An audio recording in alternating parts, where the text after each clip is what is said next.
সবচেয়ে বেশি নির্যাতন যার উপরে করা হয়েছে আবু বকর সিদ্দিক রাদিয়াল্লাহু তাআলা। একজন নিকৃষ্ট, একেবারে সবচেয়ে খারাপ যে সমস্ত কাফেররা ছিল, এর মধ্যে একজন ছিল উতবা ইবনে রবিআ। নাম কি?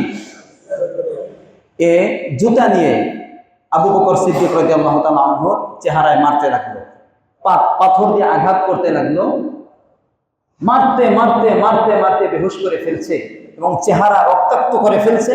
আবু বকর সিদ্দিক রাদিয়াল্লাহু তাআলা আনহুকে চেনা যায় না যে উনি আবু বকর সিদ্দিক, চেনা যাচ্ছে না ওনার চেহারা, এই পরিমাণ আঘাত করেছে, রক্তাক্ত করে ফেলেছে। যাই হোক, বেহুশ হয়ে পড়ে গেছেন। ওনাকে ধরে ওনার গোত্রের কাছে বাড়িতে ওনাকে নেওয়া হয়নি। কাকে? বেহুশ অবস্থায়, ঘরে বেহুশ অবস্থায় পড়ে আছে। দুপুরের ঘটনা এটা। সন্ধ্যা পর্যন্ত হুঁশ আসে না। কার? সন্ধ্যা পর্যন্ত তার কোনো হুঁশ আসছে না। সন্ধ্যা ঠিক, হাদিসের মধ্যে আসছে ইলা আখিরিল লাইল ইলা আখিরিল ইয়াউম, দিনের শেষ ভাগে, একেবারে দিনের শেষ ভাগে তার হুঁশ এসেছে। হুঁশ আসার পরে তার মা পাশে বসা, তার বাবা সহ গোত্রের অনেক লোক তার পাশে। অনেকে মনে করছে মারা গেছে। এদিকে সবাই ঐক্যবদ্ধ হয়েছে যে আবু বকরের উপরে যে নির্যাতন করা হয়েছে এর প্রতিশোধ তারা নেবে। যাই হোক, ওনার যখন একটু হুঁশ আসছে তখন পাশে মা বসা, মা খাবার এনে বলছে একটু খাবার খাও। মা কি বলবে? বলে মা তো এই কথাই বলবে, ঠিক না ঠিক বলে একটু খাবার। তখনও তার মা মুসলিম না, ইসলাম ধর্ম গ্রহণ করে, তার বাবাও ইসলাম ধর্ম গ্রহণ করে নাই। তখন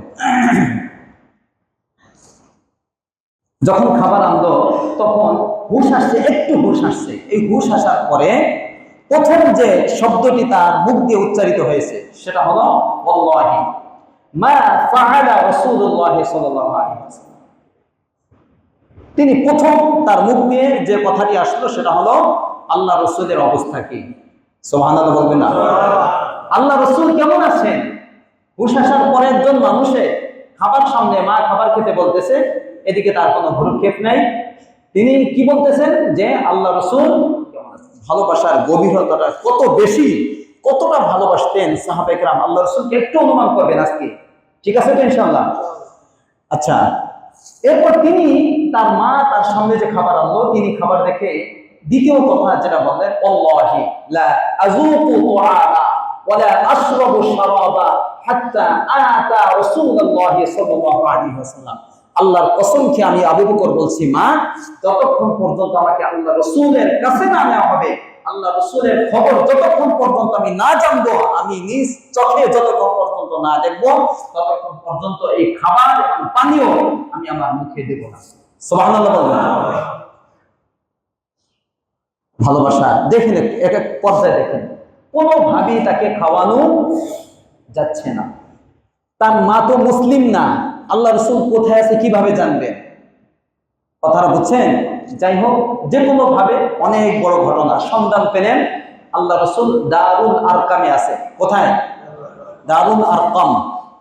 আরকাম রাদিয়াল্লাহু তাআলা ওনার বাড়ি সফা পাহাড়ের পাদদেশে।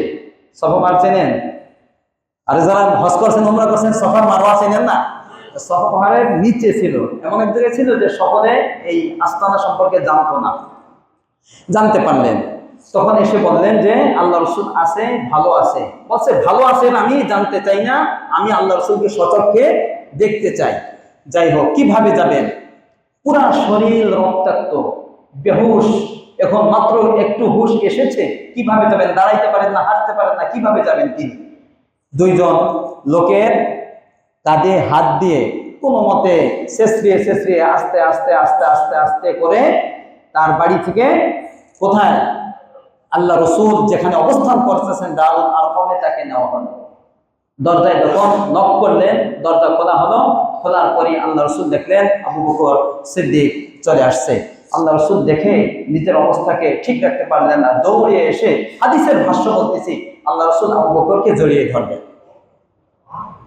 জড়িয়ে ধরলে হাদিসে আসছে ফাকাব্বালা রাসূলুল্লাহ সাল্লাল্লাহু আলাইহি ওয়াসাল্লাম, আল্লাহ রাসূল তার কপালে চুমু খেলেন, মালিশ করে দিলেন, মুছে দিলেন তার শরীরকে। আর আবু বকর সিদ্দিক রাদিয়াল্লাহু তাআলা আনহু আল্লাহ রাসূলের এই অবস্থাটা দেখেও জিজ্ঞেস করেন, ইয়া রাসূলুল্লাহ, আপনি কেমন আছেন? আপনার কি অবস্থা? আমার শুধুমাত্র কাফেররা আমাকে এই চেহারার একটু আঘাত করেছে, আর আমার কিছুই হয় নাই। দেখেন, মাহবুবের সামনে, যাকে তিনি দুনিয়ার সকলের চেয়ে সবচেয়ে বেশি ভালোবাসতেন, তার সামনে আবু বকর সিদ্দিক রাদিয়াল্লাহু তাআলা আনহু কেমন ভাবে কথা বলতেছেন, এই আমার সামান্য একটু আঘাত কাফেররা করছে, এর চেয়ে আমার বেশি কিছু হয় না, আপনি কেমন আছেন ইয়া রাসূলুল্লাহ? আল্লাহ রাসূল বলেন, আমি ভালো আছি। আল্লাহ রাসূল তার এই ভালোবাসার অবস্থা দেখে আর নিজেকে ঠিক রাখতে পারলেন না, কেঁদে ফেললেন এবং জড়িয়ে ধরে তাকে আদর করলেন। এটা হলো আবু বকর সিদ্দিক রাদিয়াল্লাহু তাআলা আনহুর ভালোবাসার সামান্য একটা নমুনা আপনাদের সামনে পেশ করলাম।